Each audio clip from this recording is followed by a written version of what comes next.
Shadow and Bone, Episode 3. Alina jolts awake from a dream where she sees a reindeer in the snow. She writes a letter to Mal, assuring him of her safety.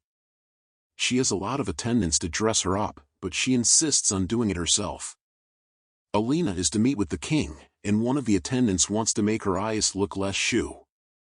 The mistress is a tailor, almost as rare as a sun summoner. She heals the wounds on Alina and explains her powers and their use. She gets Alina. Inaj, Cass, Jesper, and the conductor plan to get Alina from the palace. Nina, a heartrender and friend to the conductor, is their way in. In the inn where Nina waits for the conductor, she is attacked by some Fjordans, Grisha hunters, and taken away. Their chances of getting Nina to lead them to Alina are slim, so they decide to cross the fold without her. The conductor gives a list of things they will need to cross the fold, the time, and the location for their meeting. Cass assigns each man to get the items. Jesper is to get some alabaster coals but is distracted by a group of men gambling. In the palace, Alina is being taken to the king by the general, who explains how Grisha power works. She enters the throne room and is greeted by the king and queen. The queen thinks Alina is Shu and asks her about herself. Alina is confused, so the general, Kerrigan, introduces her to the queen as one who will change the future. Kerrigan carries out a visible test where she shows her power as a sun summoner, and everyone applauds. The king wants to know how much time will be needed to prepare her to destroy the fold. Kerrigan requests some undisturbed training time. The king agrees, and Kerrigan and the other Grisha people officially welcome her to the little palace. Cass has gotten one of the items needed for the journey, a goat, when he bumps into a protest ground where West Ravkans are soliciting sovereignty from East Ravka. They want to identify as a country rather than as part of Ravka, having East Ravka as the second. Cass sees the leader of the protest talk with the conductor. He walks away and bumps into Inaj, who is staring at a list of names engraved on the wall. Inaj is looking for her parents' names on the list to guess what happened to them. She hopes to find them, but Cass persuades her to drown the thoughts. They leave. On the ship, Nina is chained alongside other women who are taken to Fjorda to face trials. She struggles with one of the soldiers, but he is stronger. Inaj, Cass, and the conductor meet at the location. They can't wait for Jesper, so they go deep into the open space till they get to a train. They are trying to start the train when Jesper is being chased by a group of men he stole from. They quickly turn off the torch and ask him to turn it off while he runs toward them. He gets in and gives them the coal he was asked to buy. He explains that he gambled with the money and stole the coal.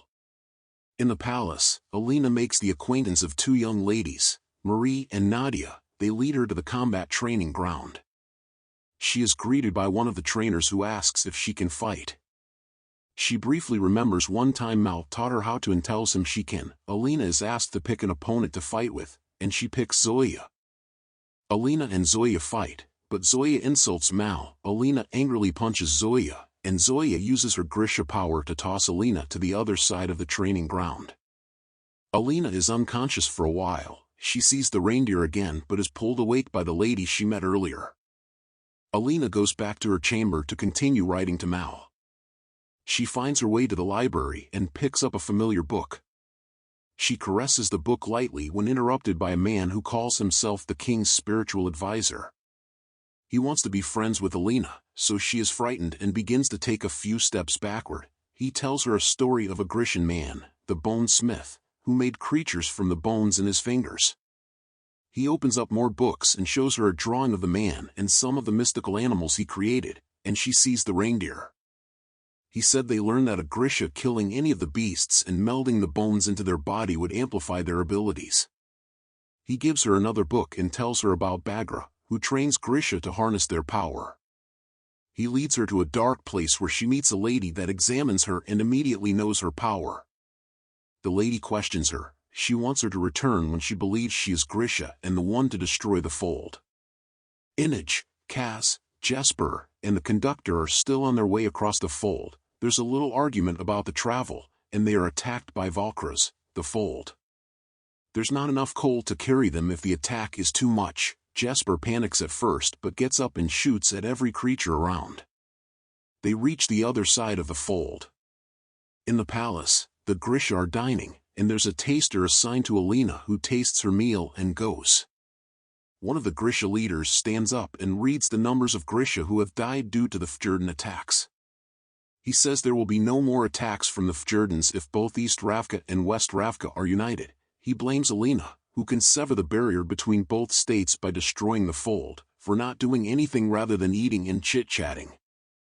Alina continues to write to Mao and emphasizes how badly she wants to be with him.